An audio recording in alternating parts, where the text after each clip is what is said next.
Bienvenidos a un nuevo programa de A Ciencia Cierta, con la doctora Inés Morén, destacadísima médica clínica e internista. Vamos a hacer algunas reflexiones y comentarios y vamos a empezar con un tema que muchas veces nos preocupa y angustia, que es el dolor en el pecho. Porque cuando uno tiene dolor en el pecho, lo primero que piensa si no tendrá alguna vinculación con el corazón, con la coronaria. Entonces a mí me parece importante, Inés, que nos aclares un poco cuándo el dolor en el pecho puede ser significativo y tenemos que jerarquizarlo. Muy interesante lo que usted dijo, doctor, porque las personas cuando nos duele el pecho, si todos pensáramos que el dolor es del corazón, nos obligaría a ir a una guardia a consultar y eso disminuiría la tasa de infarto y la tasa de complicaciones por un infarto. Las personas habitualmente cuando nos duele el pecho no solemos consultar, sino que solemos tomar una interpretación.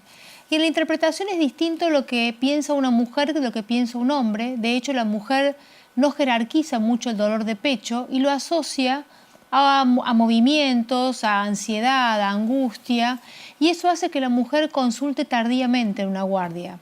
Y muchas veces cuando consulta en una guardia por un dolor de pecho, que es un dolor típico, es subestimada porque es mujer y se piensa que tiene un cuadro de ansiedad, que está cansada, que movió un mueble, que trabajó mucho, y se deja pasar un momento importante para hacer el diagnóstico de un preinfarto o de un infarto. Y el varón a veces pasa lo mismo, el varón piensa que el dolor de pecho está asociado a que está nervioso, a que trabajó mucho, que comió mucho, a que hizo deporte y no lo asocia a una enfermedad coronaria.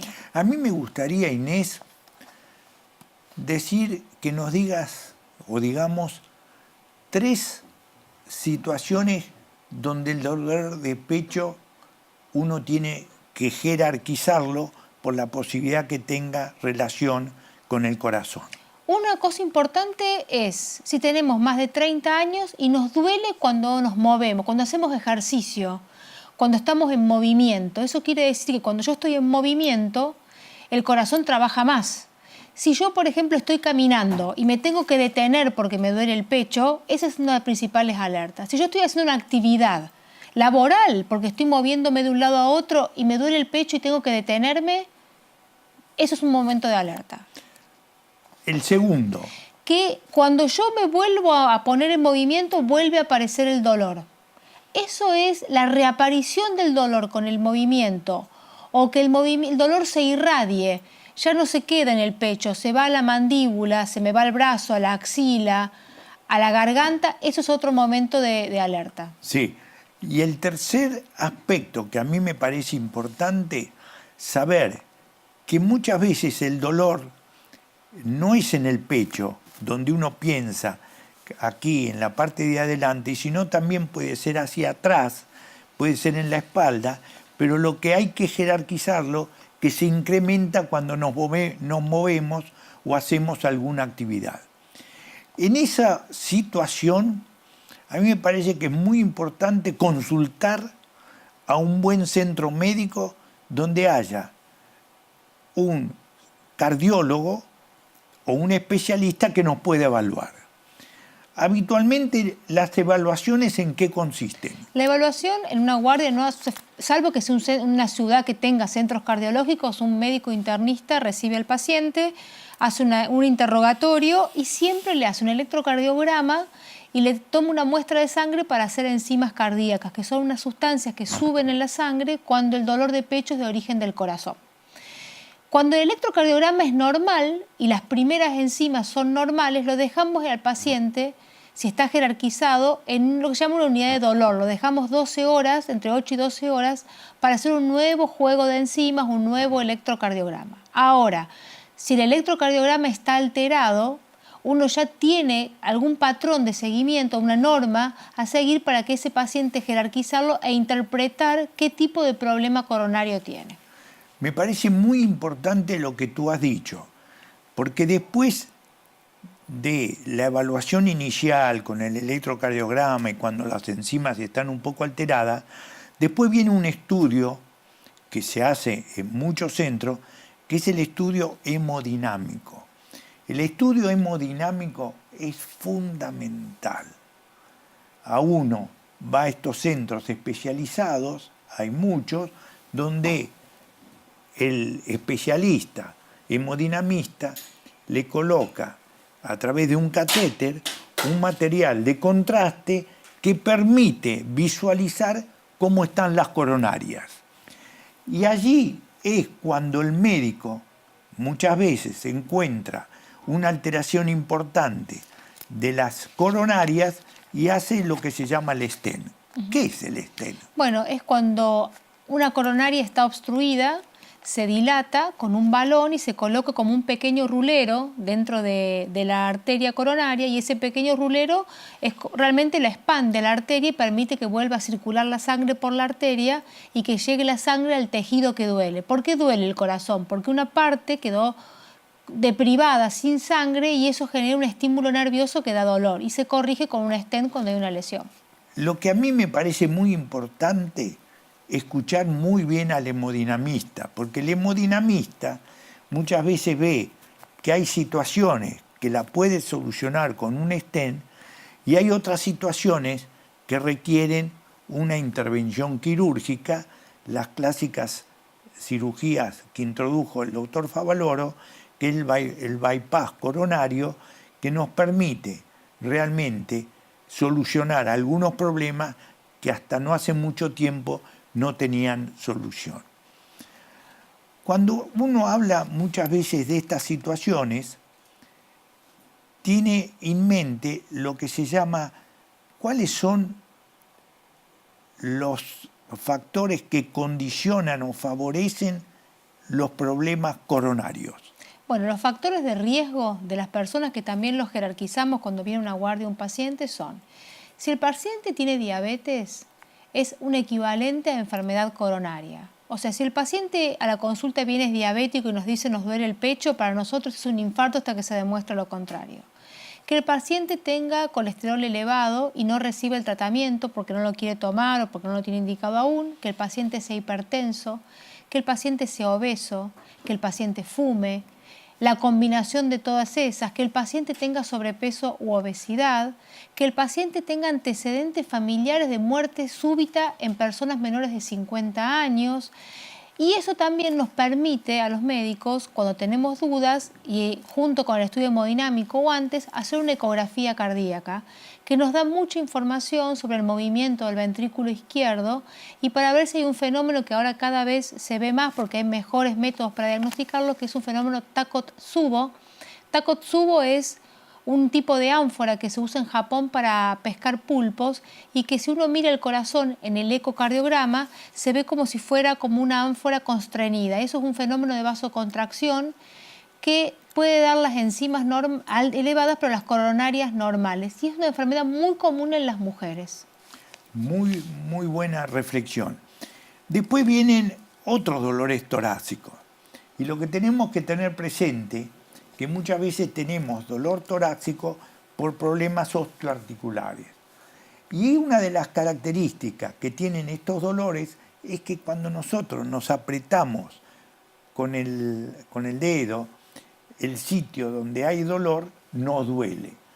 Eso es un elemento también muy importante a tener presente, porque en vez del corazón nos orienta a un problema osteoarticular que muchas veces se controla con antiinflamatorios que son de uso habitual, muy bien tolerados y que realmente nos evita o nos saca este dolor. El otro tema que me parece importante cuando uno tiene este tipo de molestias es que algunos nos dicen, ¿no será una esofagitis?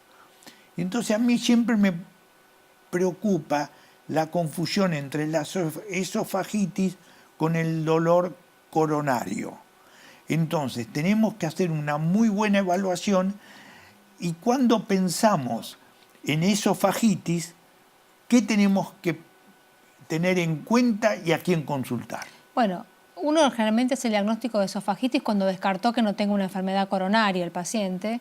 Y generalmente el relato es de, como dijo usted, doctor, de dolor detrás del esternón, de sensación de comida en la boca. Y ahí lo que solemos hacer es una consulta con gastroenterología y ver si ese paciente tiene factores de riesgo como para pedir una endoscopía, como por ejemplo que sea un fumador.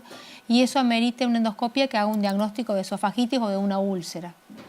Lo que es muy interesante que nosotros vimos que estos pacientes que tienen esofagitis, hay algunas veces que hay una esofagitis que se llama candidiásica.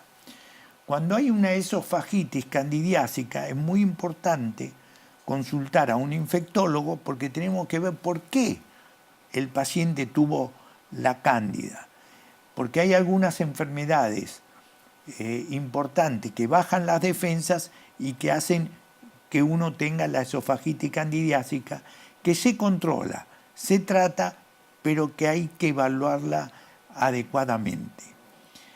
Finalmente, Inés, tenemos el dolor coronario, el dolor osteoarticular y el dolor de la esofagitis.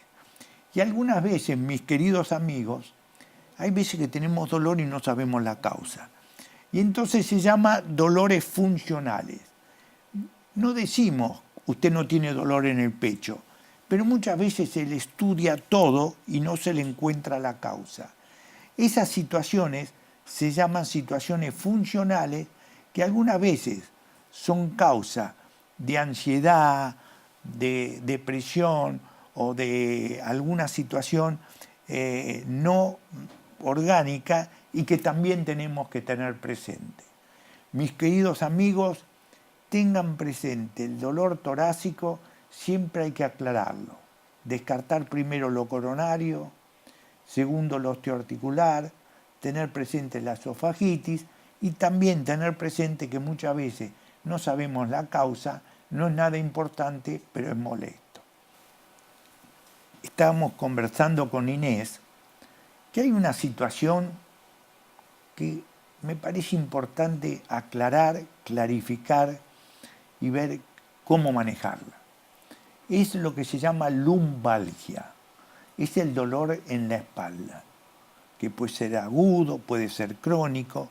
Explícanos un poquito más cómo uno tiene que jerarquizar el dolor de la espalda.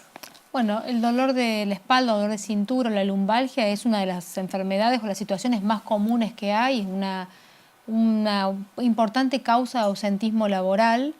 Y lo importante es que la lumbalgia cobra importancia cuando hay dolor de cintura y fiebre, dolor de cintura y algún problema de debilidad en los miembros inferiores, o dolor de cintura y algún problema de incontinencia del esfínter anal o del esfínter de la vejiga, se nos escapa la orina, que son emergencias en las cuales el dolor de columna está avisando una complicación seria.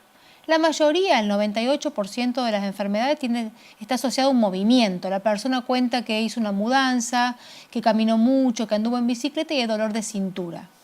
Lo importante en la lumbalgia aguda es calmar el dolor, no hace falta hacer una resonancia, no hace falta mandar al paciente al reposo, no hay que dejar al paciente quieto porque eso acorta más todo el sistema muscular e impide la recuperación. Tampoco hay que mandarlo a hacer ejercicio, hay que decirle al paciente que haga la vida normal, que use calzado con cámara de aire en lo posible, calmar del dolor y que vaya consultando en las próximas semanas. Se dice que uno hace una imagen de columna lumbar si el paciente lleva entre 4 a 6 semanas de dolor que no ha mejorado. Caso contrario, no es necesario, doctor. A mí me parece muy importante lo que tú has dicho y enfatizarlo. La lumbalgia aguda, que habitualmente se traduce por dolor en la espalda y que puede llegar a durar hasta 4 semanas, muchas veces con antiinflamatorios, evitando actividades que puedan incrementar el dolor, haciendo reposo, desaparece. Cuando el dolor dura más de 4 semanas, allí es otro el panorama y es otra la situación.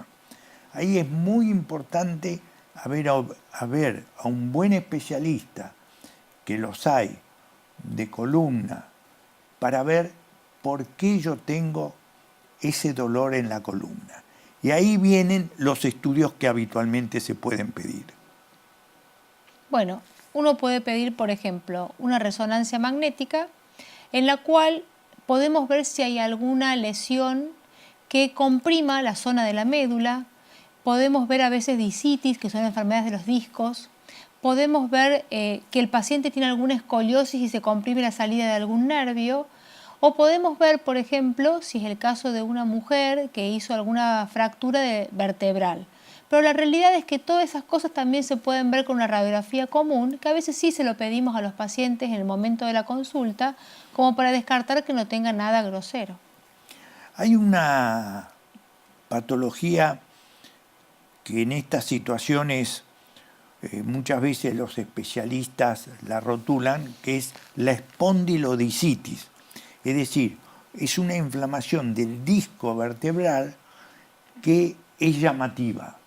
Entonces, las espondilodicitis tienen que ser muy bien evaluadas porque muchas de estas pueden ser infecciosas.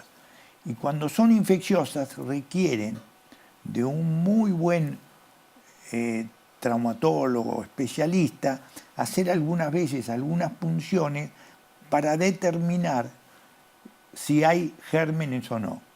Muchas veces estas espondilodicitis son secundarias a cirugías que se han realizado en la columna o a cirugías. Yo nunca me voy a olvidar un médico amigo que se operó de la próstata, hizo una bacteriemia, es decir, un pasaje de los gérmenes a la sangre y se le fueron a la columna y tuvo una espondilodicitis por secundario a esta cirugía de la próstata. Quiere decir que cuando uno tiene el diagnóstico de espondilodicitis es muy importante tratar de ver si es posible detectar el germen causal. Y cuando tiene una espondilodicitis hay dos cosas que son fundamentales. Una es el tratamiento antibiótico, que suele ser prolongado. Algunas veces se tiene que hacer por vía parenteral o endovenosa y después se pasa por vía oral, pero tengan presente que una espondilodicitis se suele tratar entre 3 y a 6 meses. Y aparte de la espondilodicitis está el tratamiento del corset y la rehabilitación. Para estabilizar la columna. También hay un grupo de pacientes de adultos mayores que a veces empiezan con este dolor lumbar que no está muy caracterizado, no lo podemos englobar y nos encontramos en el laboratorio que tienen anemia, por ejemplo, y eritrosedimentación elevada, y cuando reinterrogamos bien a la persona también le duele los brazos. Entonces, lo que a veces nos encontramos es que hay una polimialgia reumática, que es una afección que no tiene que ver con la enfermedad de la columna en sí, sino que es una inflamación inmunológica y que requiere un tratamiento que no son antibióticos ni desinflamatorios, sino que son corticoides. Sí, muchas veces son personas mayores que tienen esas molestias y tienen fiebre. Y la fiebre no es muy elevada, pero es importante, es más de 38 grados. Y le hacemos una eritrosedimentación y una PCR y dan elevadas. Y cuando dan elevadas, entonces uno, con el buen clínico, llega a un diagnóstico de polimialgia reumática, le da corticoides.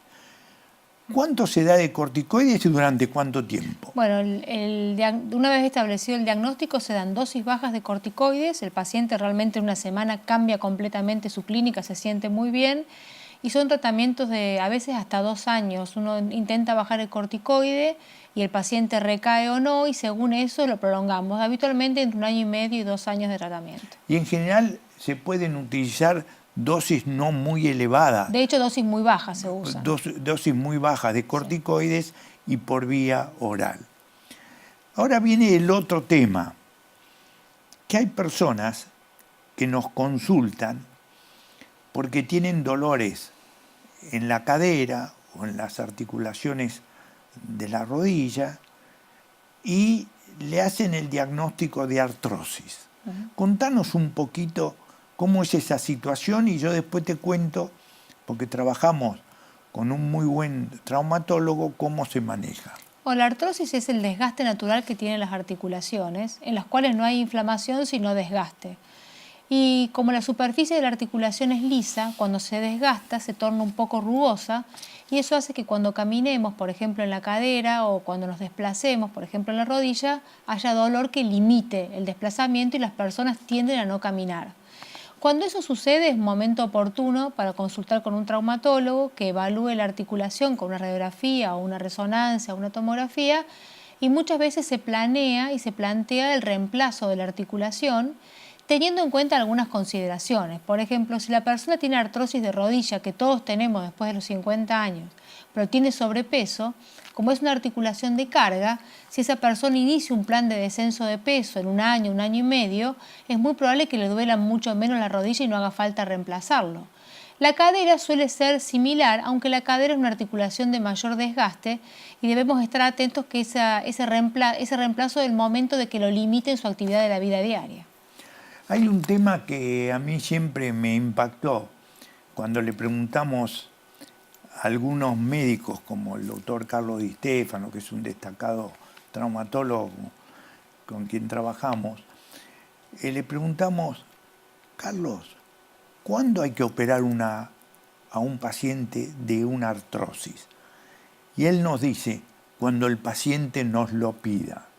Es decir, que el paciente que tiene artrosis no tiene una indicación quirúrgica mandatoria profesional, sino tiene un disconfort que lo lleva a que cuando él quiera tener una solución más apropiada de esa artrosis, hay que hacerle un reemplazo de rodilla o de cadera y eso es fundamental.